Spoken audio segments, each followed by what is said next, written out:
Hi guys, right, so this is the last of the series of the Wolverhampton extravaganza.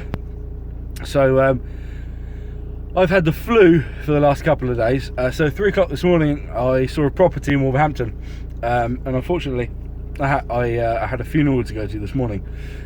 12 o'clock I jumped in the car, headed out for Wolverhampton. It's now 8 o'clock, so I've been on the road for 8 hours. I'm pretty exhausted, but I saw this property at 3 o'clock in the morning and decided that I was going to go and see it. I got stuck in 2 hours and 2 and a bit hours traffic on the way up, so I actually missed the appointment. I did phone the agent half an hour before and say, look, I'm not going to make it, so don't hang around for me. They had viewings there already. So about 2 hours late, I turned up to the property. Because after all, I'd driven for about 5 hours by that point anyway, so I was down where we were going to have a look at the property. Pulled up outside. I collected my property manager who manages my other service accommodation in Wolverhampton, and we looked around, and it's a corner plot, so you could split the plot, like I've said in some of the other videos.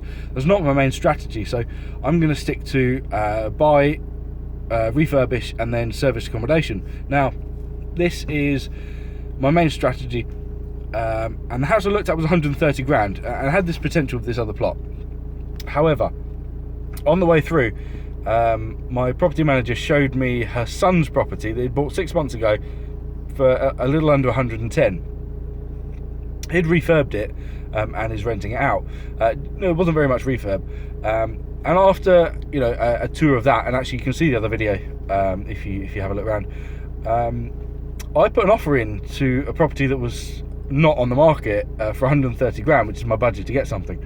Because ultimately, at the moment in my business, I'm looking for cash flow. So if I can get cash flow from day one that I've bought, it's going to be better than me going up there spending lots of time managing refurbs to add equity, when at the moment the one thing I want is cash flow to hit my cash flow target. So the deposit is a refinance from one of my other properties anyway. So we've left it as I've made an offer on his property, which is already done, for 130. He gets about 20 grand profit or something out of that, and actually I get to work down south where I know and talk to investors and get investment.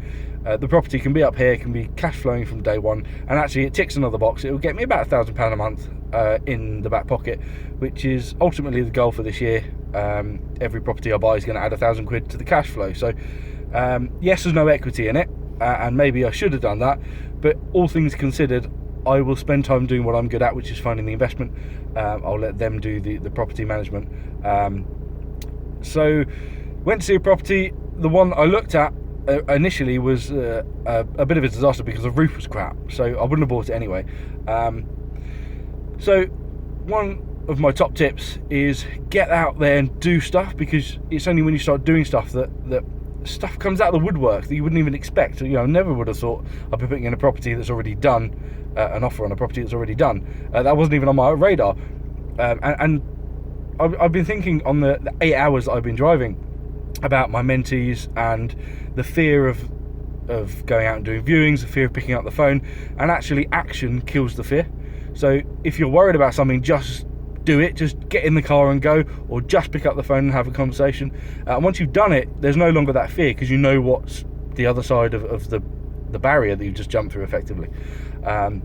So that is my day. It is Friday night at 8 o'clock. What else would I rather be doing than driving around looking at properties on Friday night? I could be wasting my money down the pub, but no, let's try and secure £1,000 a month for the rest of my life. Drop a comment below, subscribe. I hope this has been really helpful. Sorry about the Timberland t-shirt. I did have a shirt this morning, but after about 8 hours I got a bit uncomfortable. So I'm gonna go home, rest. I've got some Lemsip with me so I can relax and enjoy the weekend. See you all soon.